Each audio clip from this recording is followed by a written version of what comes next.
Welcome to the Premier League videocast for another weekend of top tipping from the boys here at easyodds.com and a few real cracking matchups. We've got 4 games to preview, including of course the best bets as well.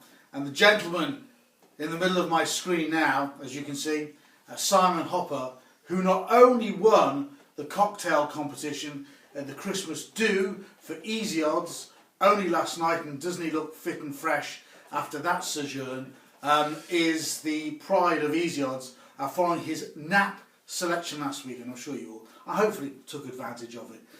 A really inspired selection. Newcastle turning over Chelsea, their first defeat in the Premier League this season at a whopping, well, I actually saw you could get on the exchanges, you could get 8.2. Really? Yeah. So well done if you followed Simon, superb piece of tipping. And as we say here in Easy Odds, it always pays just to think a little bit sort of outside the concentric circle of betting normally. Tom the Power Powell is with us as well to put forward his piece of news. Guys, last week what happened? Any other results worth mentioning? Well, last week on the Premier League video, I had West Ham Swansea over 2.5 goals at evens. And in midweek in the Champions League, I had a perfect 4 from 4, 30-1 fourfold on the Tuesday night. So fair to say, really reasonable football. And your 6 numbers for the lottery are? Amazing stuff, isn't it? Okay. Tom, let's start with you. Arsenal versus Newcastle. We've got 6th versus 7th here. And Arsenal, they've only scored 12 goals in 7 games at the Emirates, which is weird, isn't it? Yeah, it's not particularly fantastic, but yeah, for them certainly. I was actually quite tempted to take Arsenal on here. I mean, all the annoyance around Arsene Wenger. You'd imagine this team were in the relegation zone or something like that. But you actually look at their form this season, it isn't actually that bad. There's nowhere near as bad as the fans suggest it is. And longer term, certainly at home, they're absolutely fine and probably warrant being best price 9-20 to win this match. I won't be taking them on even if Newcastle did beat Chelsea last weekend, because Arsenal are usually pretty decent at home. Therefore, I probably have a tentative stab at under 2.5 goals. I've got a funny feeling that it goes somewhat against Simon's thinking for this one, but it's certainly something that happened quite a lot last season. It's happened a few times so far this season. It was around this time last season that I think Arsenal went about 10 games in a row at the Emirates under 2.5 goals. They just weren't conceding any goals whatsoever. The last 2 games have gone under 2.5 goals, a 1-0 win against Southampton and a 2-0 win against Dortmund in the Champions League, so a few clean sheets there. They seem to be struggling away from home in the Premier League. That's where the problems seem to lie, and that's probably why they're 6th at the moment. Newcastle as well, under 2.5 goals would have landed in their last 4 away matches. 2 clean sheets in that time as well. They drew 1-1 at Burnley, lost 1-0 at West Ham, but they did win 2-0 in the League Cup at Man City not so long ago, and it's a fairly strong Man City side. I mean, even a reserve side for Man City's pretty strong, so to win 2-0 there wasn't too bad at all. And obviously they went under 2.5 goals last weekend and kept the champions at bay. They're just the second side to do that all season, so they defended pretty well there. I know they've got a few injury problems down to the third choice goalkeeper, but Alan Pardew said today that they're pretty much at the same level as they were against Chelsea. So they were still going to be pretty strong going to the Emirates here. I think what's in our favour here as well is both teams just seem to have one player that scores all their goals. It's Sanchez for Arsenal, who's scoring all their goals, and Cisse for Newcastle as well. So defensive have just basically got to mark one man, and it could be a low-scoring match. But it's just a tentative stab. But I think under 2.5 goals is a decent price at 6-5 or 2.22 you can get on the exchanges. That's odds against another tip here on easyodds.com. I thought the fulcrum, the pivotal point in this game, Si, was the mentality going into this match of Alan Pardew. Team, really good confidence, momentum, that word that people are using so much in betting circles nowadays. But how does he approach this game? Does he go in slightly more gung ho than he normally would do away from home because they're riding the crest of a wave, or does he let Arsenal come at him? I think they'll go gung ho, Paul, to be honest. Newcastle's long-term form under Pardew, they draw very, very few away games, which when you don't draw many games, it normally implies you're an all-or-nothing team. A similar example, it's lower down with Peterborough in League One, never draw any games, and they're just ridiculous team. But anyway, that I digress to League One. But anyway, the match odds look about right, Paul. I say Arsenal 9-20. Their long-term home record, as Tom said, still very good. Yeah. Just under 62% home win ratio since the start of last season. I think they've actually only lost 2 of their last 34 home league games. So that United defeat was actually a very, very rare occurrence for Arsenal. Obviously Newcastle are in great form, but I think they've got a difficult task winning here. The Emirates is a tough place to go. 15-2 looks about the right price. I won't be tipping a Newcastle repeat shock win this time around. But the bet for me, Paul, obviously Tom alluded to it, I'm going to disagree with him slightly here. Both teams to score, which is the best price, even money with one firm. I think that's an absolutely fine price.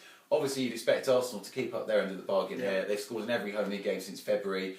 Wenger rested all his key attacking players from the midweek game against Galatasaray. So players such as Sanchez, Welbeck and Giroud will all come here fresh. Defensively, they're a shambles though. They've got Callum Chambers suspended now for this game. Koscielny's a doubt again. When he doesn't play, they're a completely different defence. Not sure if Debussy is completely fit after his long-term injury. And basically a lot of teams have been scoring at the Emirates this season. Newcastle are carrying a decent attacking threat. Papi Cissé's been scoring goals. Obviously scored the match-winning brace last time out. Yeah, brilliant. They tend to score at the Emirates as well. They scored on 3 of their last 4 visits. I remember 2 years ago there was a 7-3. So over 9.5 goals backers would have been pleased with that one. And they're playing well enough to trouble Arsenal, Paul, I think. The only other time Newcastle have been to a top side this season was Man City away in the League Cup and they won 2-0. Of course, they played really well. I think they're the sort of outfit that can trouble the big boys. I think both teams to score at evens is the bet for me.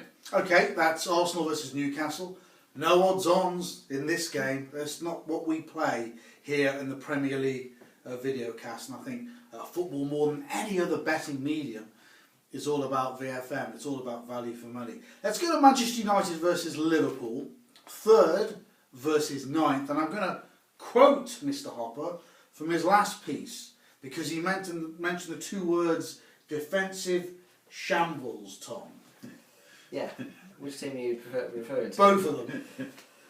Yeah, not particularly great seasons for both so far. United are doing a lot better at the moment. I've read Simon's preview for this game, and as always, I'm playing a lot safer than Simon. I mean, I went Newcastle draw double chance last weekend. I'm not quite as brash as Simon to go all out, but similar one this weekend, taking on the team that are odds on. I think Liverpool plus a half in the Asian handicap, so basically Liverpool or draw double chance 29-25. It's well worth a go here. United certainly too short a price, best price 5-6. They are getting the right results. They've won 5 in a row. You can't really argue with that. But they've been lucky, haven't they? They have been lucky, and they've been playing pretty modest opposition as well at the moment. They've not been winning convincingly at all. They were fortunate to beat Southampton on Monday night. Only had 3 shots on target. Fortunate to beat Stoke. Needed a goal line clearance and a world-class save in injury time to win that one 2-1. Touch lucky against Arsenal as well. Arsenal had a lot of possession. Could have easily got something out of that game. And they were pretty unconvincing in the first win of this 5-match round, which against Crystal Palace, where they needed a 76th minute deflected goal from Juan Mata to win that one. So of those 5 matches, the only one they've won convincingly was Hull 3-0 at home, and most teams would probably be Hull 3-0 at home at the moment. So certainly not getting too carried away with United's 5 wins in a row. And even with those wins, actually, they've only won 50% of their matches this season, so they're not exactly in wonderfully sparkling form. Haven't got much of a defence at the moment. Even with players injured, they don't.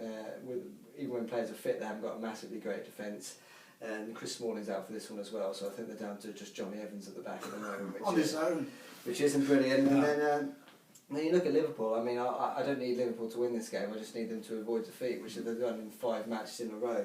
They've lost 9 out of 23 so far this season. But 4 of those losses, interestingly, they've come against opposition that you'd say are probably a lot better than Man United. They've lost to Real Madrid twice. That's fair enough. There's no shame in that. They lost at Man City 3-1 earlier in the season. And they lost 2-1 at home to Chelsea. So all those sides you suggest are a lot better than Man United are.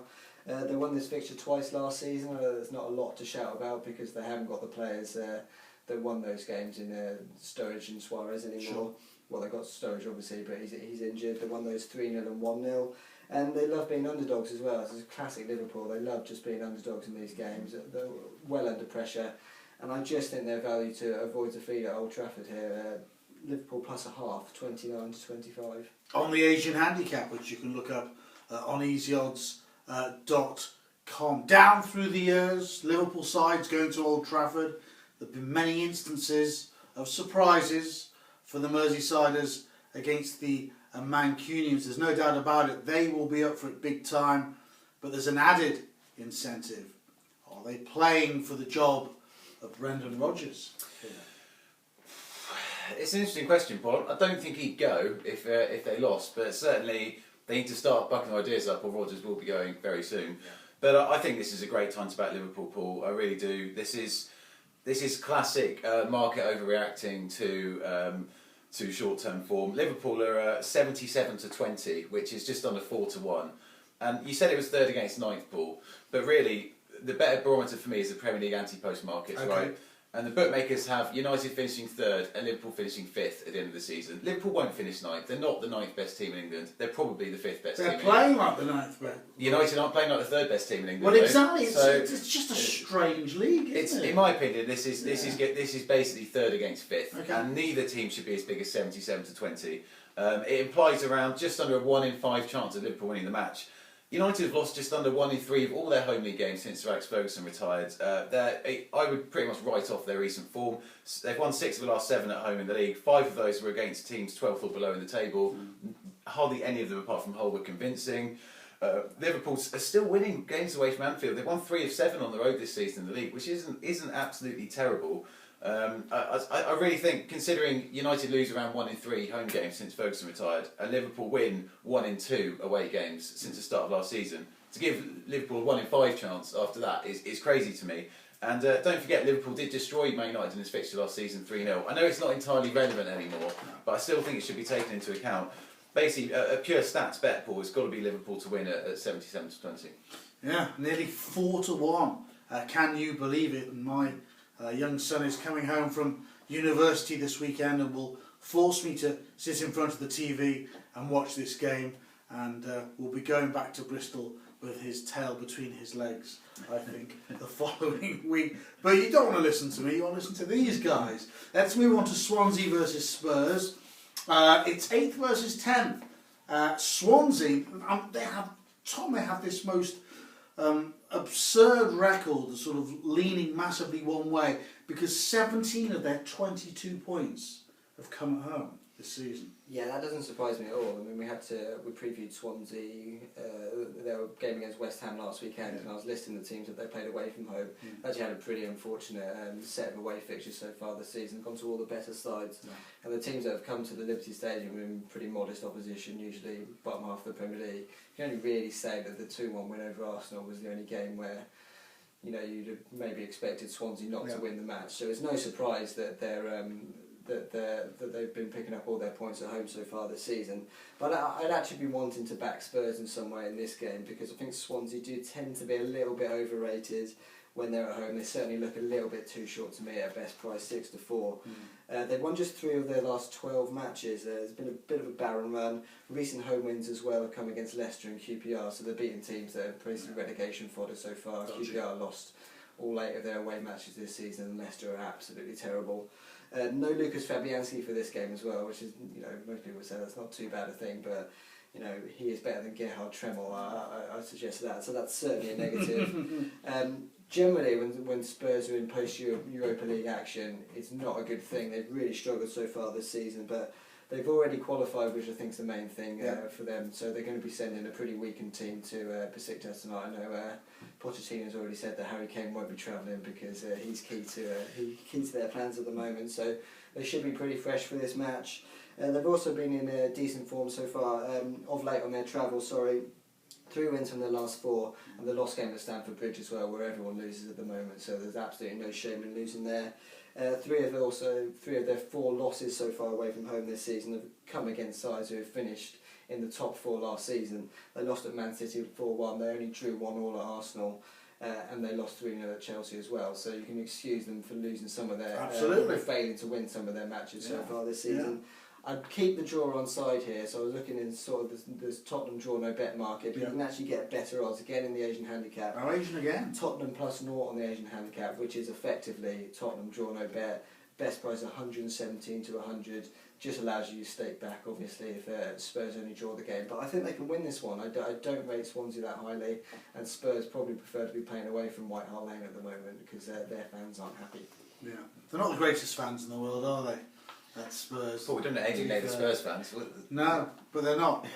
I can say that. You can't. I'm merely the presenter here, but they're not. As my dad calls him Pocahontas, but his name's Pochettino. And he'll be targeting a game like this only to get back on track and 3 more points. Definitely, and to be fair, Pochettino's got a decent away record this season. It's been at White Hart Lane when they've had their problems. Yeah. I do think the match odds are about right, Paul. Swansea deserve to be narrow favourites. They're pretty good at home, as you guys have said. Tottenham's away record's good, but I'd have them around 2-1 shots. They're currently 21-10. I think it's about right. But I think there should be goals here, Paul, and you can get over 2.5 goals at 39-40, just a shade of odds on. Still think it's a good price. Tottenham have gone overs in 5 of the last 6 away league games. Still can't defend. I think they're still really struggling with Pochettino's demands. 1 clean sheet in the last 8 league games. Even that one, the 0-0 with Palace last weekend, Palace battered them and cost me a lot of money with a big accumulator. I know, I heard about it. How much would you have got back from that? Well, I won't reveal the exact amount of money involved, Paul, but I may not have been here today. But, okay. Yeah, unfortunately, Jason punched me at the other side of the bar, but so unfortunately it didn't come in. But anyway, basically Spurs can't defend. If Palace can get at them, then Swansea certainly can. Swansea aren't overs as much as I'd like for this bet, but their defence is starting to fall to pot a little bit. Yeah. They kept 5 clean sheets in the first 10 games, only 1 in the last 5 now, although they're still scoring goals, particularly Wilfred Boney. Got another one at West Ham last weekend, 7 in his last 9. And I think it's shop window time for Boney. I think it'll be clubbed in for him in January, and I think they could get a very tidy amount of money for him if he keeps scoring. He's the top Premier League scorer in calendar year 2014. So he really is a good player, especially at Liberty. So I think this should be a good game actually, and I like over 2.5 at 39-40. Over 2.5 goals it is, and we talked about Wilfred Boney on last week's video cast, how much sort of respective clubs would pay for him. I tell you what, he's edging over that £25 million mark, because once clubs get that desperate, they will play over the odds. In fact, Spurs could even be looking to buy him. It'd be a classic Spurs buy, wouldn't it? Absolutely. And talking about desperation, QPR visit Goodison Park on Monday night for our final Premier League videocast preview. QPR, the only team not to win any points on the road. I was looking at the table and I saw that, I thought, nah, they must have got a point somewhere, but they're pointless. I think they're going with the old-fashioned Stoke tactic of winning all your home games and losing all your away games. Yes. Normally you'd probably look to oppose Everton at this sort of price at the moment, 40 to 85 best price, but unfortunately QPR they have not won a single point on the road. They're awful. And Charlie Austin suspended, so there really is no reason to back an away upset. I think Tom and I are going to keep this fairly short, Paul, because it's going to be a no bet from me. I really can't see any value at all in this game. Might be a decent game, but I can't see any value to it. I think there'll be goals in this game, Tom. I think there'll be big goals in this game. Well, there could be, but I think they'd all have to come from the home side, wouldn't they? Because, QPR scored 2 away goals this season, and the player that scored them is suspended for the match. They're going to field a starting 11 that hasn't managed an away Premier League goal so far this season, or a goal in any competition away from home last season, because they're 8 from 8 losses away from home, so they also lost to Burton 1 in the League Cup. So, if this was a 3 o'clock Saturday game, it would be the first in everyone's acca, wouldn't it? 40 to 85 is absolutely fine. And QPR have not only been losing games, but they're losing convincingly as well. I think a few teams have covered a -3 against QPR so far this season. Most teams are covering -1 and wins to 0, but yeah, Simon's right. It's a tough one to find any value in it. Everton are just going to win the match, aren't they? I'll have to find something because I need to put a preview up on the site. But I'll wait till see what Everton do tonight. But I don't think we're going to see any of the players that play tonight on Monday night either, are we? So it's a tough one. On some coupons, they have in certain games that they pick out maybe a couple of players to score a hat-trick. And I was thinking of going a little bit manic on this one and looking to see if I could get price about Seamus Coleman to score 3 goals. Well, he played right mid against City, didn't he? He did, and he was awful. He's got to play right full-back, hasn't he, bursting forward. Okay, those are the 4 games on the videocast for this week. So let's go to the best bets, and obviously everybody sort of on the edge of their seats with Mr. Hopper. What's he going to do? Is he going to go for value? Is he, to continue the run, going to play safe? Is he going TV or non-TV? It's TV, Paul. Absolutely not playing safe. Absolutely not. Couldn't do that at all. It's Liverpool to win at Man United. I think it's an absolutely cracking price. 77 to 20 at the time of writing. Okay. I just think this is a massive underestimation of Liverpool's chances. They're not that much worse than Man United. As I said, I think this is 3rd against 5th rather than 3rd against 9th. I wouldn't look at the current table too much. I know United are in good form, but I think, as we've explained, Tom and I think there's a lot of question marks still about them. So Liverpool to win 77-20. God, I've been watching the game. He's a sort of a Man United fan on the side as well. That's sort of It's a win-win for me. Tear you in half. Unless it's a draw, it's a win. Yeah, absolutely. Tom, where are you going to go? Well, I'm surprised you let someone go first usually, because I'm not sure if anyone's still listening, because they might turn off based on my last two best bets of the weekend. But This time? I'm going non-TV, and I'm going for the Leicester Man City. I think if someone was doing this, they'd probably go for a Leicester win or something like that. But I actually just like City to score in both halves here at 21-20. I'm surprised you can get odds against on that happening. I mean, I watched Leicester play Villa last weekend. They're absolutely awful. Villa should have scored about 5 or 6 there, but that's too many for Villa in one match. I mean, if Leicester conceded in both halves against Aston Villa, they know they're struggling. And 10 points all season, 7 losses from the last 8, and they drew the other one as well. Man City, I know they haven't got Sergio Aguero, but they scored 17 goals in their last 7. They looked pretty good last night against Roma as well. Yeah, they'll be buoyant. They've won 6 on the spin. Good chance to, well, they probably won't claw any points back on Chelsea because Chelsea play Hull at home, but they need to keep the good run going to eventually try and overhaul them. So I'm just going to go City to score in both halves at 21-20. Now, the big question out there is, if you'd have previewed all those games from a betting perspective, and you'd have a bet in each game and your best bet as well, how many odds-on tips would you have given? Throughout the whole of this video cast, 1 odds-on tip, and only just a shade odds-on as well. Gentlemen, thank you for your time. We hope you have a really cracking betting weekend. We'll be back next week here with another video cast from the Premier League. Bye for now.